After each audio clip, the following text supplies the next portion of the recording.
Olá, telespectador do Amazonsat, prazerosamente o programa Literatura em Foco, gravado aqui no Hotel Blue Tree Premium Manaus. Claro que o hotel nos recebe com este café da manhã delicioso.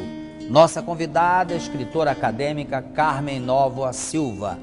Vamos falar de um resgate importante da literatura amazonense, 1980, João de Deus em Manaus. Claro, vamos falar do Papa João Paulo II.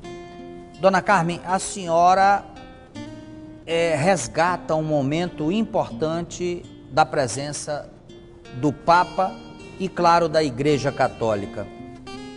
Por que o sonho, por que o registro do Papa? O que levou a senhora a buscar essa pesquisa determinadamente para editar esse livro?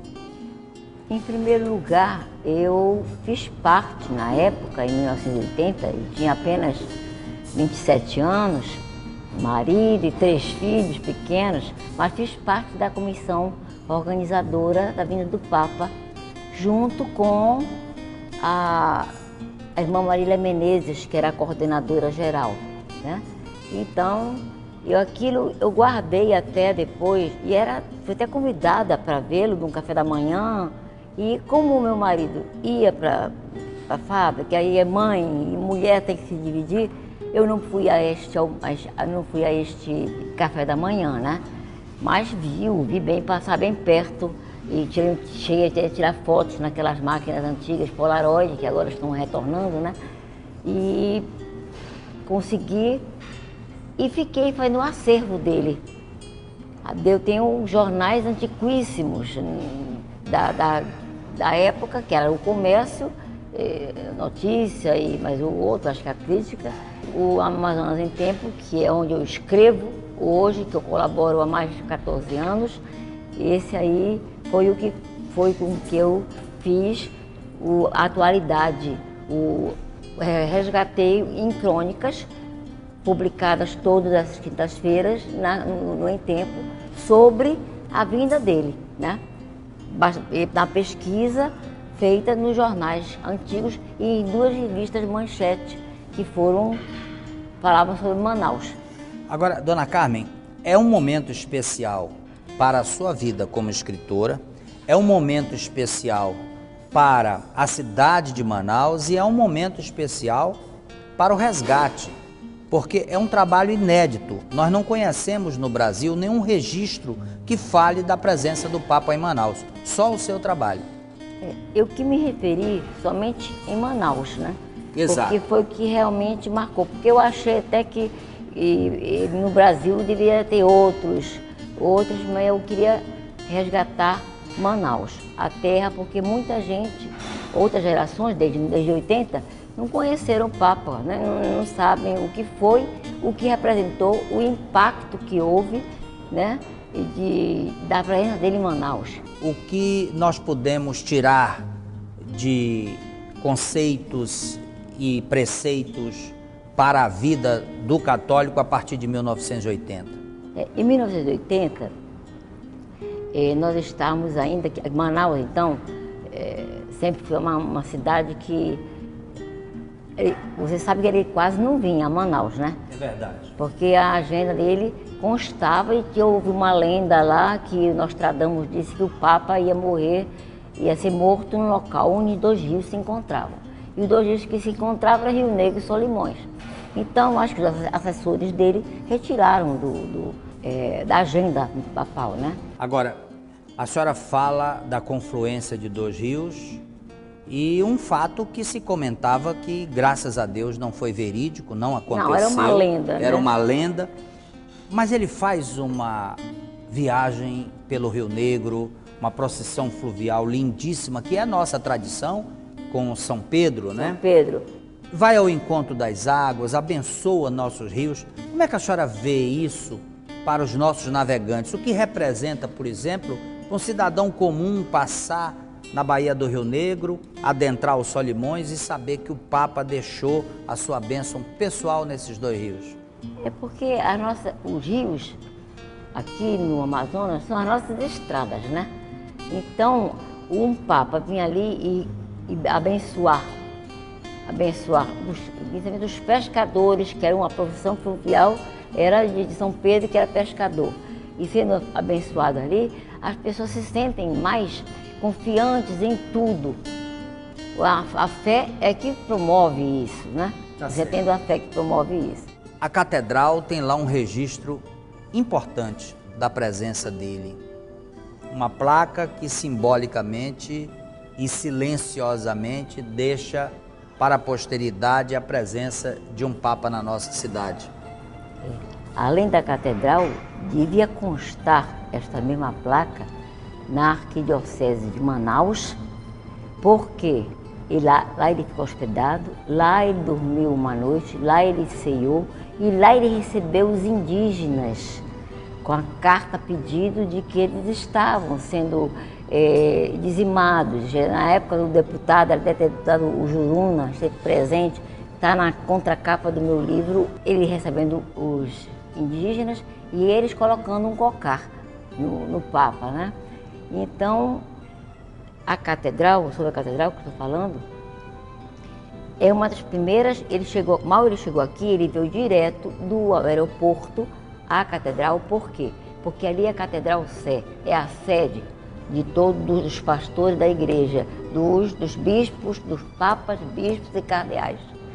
As outras, por isso ela é a igreja matriz, ela é a igreja mãe de todas as outras, né? Então, ele lá tem uma cadeira lá que está lá, que ele sentou, não só ele, é até histórica, porque era do primeiro arcebispo de Manaus, Dom Lourenço Aguiar. Aqui ele sentou na catedral. Na missa campal foi um design moderno do Jair Jaquemon e doação da família, se não me engano, a família Sayag. Daí a sua ideia de fazer com que o registro histórico da presença dele na arquidiocese deve sim ser imediatamente preservado, porque afinal ele dormiu ali, ele repousou, ele orou, ele se alimentou, ele recebeu, como a senhora disse, as pessoas... Na sacada daquela sacada ali. Exatamente. Tem que ter um resgate. Agora, outro assunto interessante, e embora outros papas tenham procurado fazer isso, ele se tornou um papa peregrino, ele viajou o mundo inteiro. Como é que a senhora analisa a presença do Papa? E recentemente tivemos o Papa Francisco na Turquia, visitando os nossos irmãos de outras religiões. Como é que a senhora analisou essa disposição do João Paulo em viajar o mundo inteiro? Isso aí já é um processo que veio desde João 23, né? Com o Concílio Ecumênico, em abrir as portas do Vaticano e começaram a sair das paredes do Vaticano para a cidade de Roma. No caso dele, ele não saiu para outros locais. Já Paulo VI, também em continuidade, já foi a Roma, chegou a ter a ONU falar, né? Mas em dose, isso foram umas doses homeopáticas, porque ele não tinha a mídia que tem hoje e tal.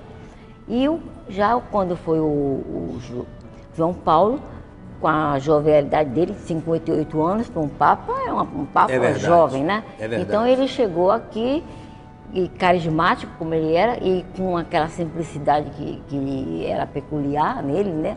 Então ele chegava, em cada local que ele chegava, ele beijava o chão da terra, porque aquele chão era um chão abençoado por Deus. Toda a terra é abençoada por Deus, onde é o local onde está Deus. A senhora falou que a cidade de Manaus parou. A metade da cidade estava reunida na antiga bola da Suframa. Mas eu volto agora para a obra. Um livro de capa dura, papel cochê, com fotos maravilhosas. Quais as dificuldades? E nem falamos da dificuldade financeira, nem falamos de custo, porque o escritor não pensa no custo, ele pensa na obra. Quais as dificuldades da pesquisa, dos levantamentos, a busca de fotografias? Quem lhe ajudou? Eu vi que aqui tem agradecimento ao Felipe Dal, tem agradecimento ao Jornal em Tempo, a emissoras. Enfim, quais as dificuldades para produzir essa bela obra? O apoio cultural que eu falo, eu é a Rede Amazônica. O Dr. Felipe Vidal me cedeu tantas imagens que vão constar inclusive no telão e está no QR Code Exato. que estão as imagens. Eu vi. E vai estar lá no dia do lançamento nos telões passando.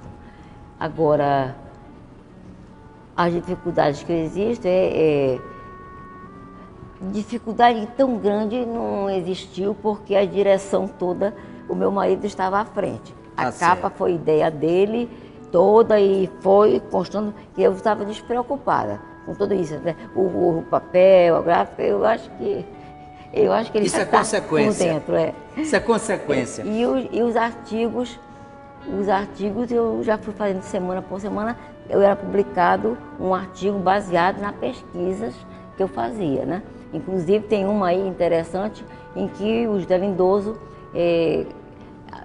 arrebanha, que eu digo arrebanha, obras de artistas da terra, artistas plásticos e de literatura, né? Que manda para o Museu do Vaticano e para a Biblioteca do Vaticano. Então diz um a um que estão participando, o livro tal, participou do Arthur Reis, livro do André Vidal de Araújo, e aí vários outros estão constando. Então eu coloco nesses artigos toda a história o que foi da época.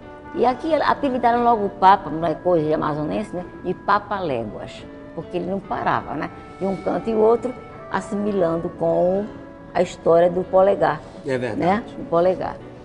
E aí assim, e também em 80, no ano 2000, com tanto progresso tecnológico, né, e o homem, eu acredito que o homem tem duas vertentes da descristianização na Europa principalmente, e aqui também, aceitam muito a cultura da prosperidade, um país pobre, né? Da cultura da prosperidade instantânea. Então muitos vão para determinados templos em que você vai falido e sai rico. É verdade. E isso não existe. Muito pelo contrário, quem sai rico é o pastor, são os pastores. Essa é a realidade. Agora, tem igrejas que fazem parte da ecumênica, igrejas tradicionais, que são ecumênicas, que se lidam muito bem com a Igreja Católica e nós com elas, como agora está acontecendo com o Papa Francisco, na Turquia, né? Com os ortodoxos. Dona Carmen, uma pergunta que não quer calar. Próximo livro. Porque o autor, quando lança um, ele já está pensando no outro. Próximo livro. O próximo livro eu vou contar a história. Logicamente não é religioso, porque eu vou fazer a segunda edição do primeiro livro da Imaculada Conceição que eu fiz no tricentenário, Credo Imaculado do Amazonas. Só que vai ser bem ampliado, porque eu vou colocar a situação da catedral, a invisibilidade que ela se tornou, né? Depois com o crescimento, com o inchamento, que inchou, Manaus inchou, inflacionou, né? Então, houve essa invisibilidade e ficou ali sendo uma coisa assim, meio perigosa. Dona Carmen, nós estamos chegando ao final do programa. Foi um prazer enorme mostrar a obra, lhe entrevistar, e agora a senhora tem a oportunidade de se despedir. Bem, eu me despeço, a obra é uma obra de luxo. Eu pretendo fazer a segunda edição um estilo mais popular, porque eu sei que muitas pessoas vão querer ler. Inclusive, eu me esqueci de falar do legado de João Paulo II aqui em Manaus. Eu me impressionei muito de ter um séquito quase de jovens que vão estar presentes no lançamento, que são os Sentinelas da Manhã. São jovens de 27 anos a 30 anos que não conheceram o Papa, e esses Sentinelas da Manhã, eles têm como padroeiro João Paulo II, e durante o dia da canonização eles fizeram vigília, eles não dormiram, porque lá é de tarde, e aqui era de noite. E eles fizeram vigília para ver a canonização.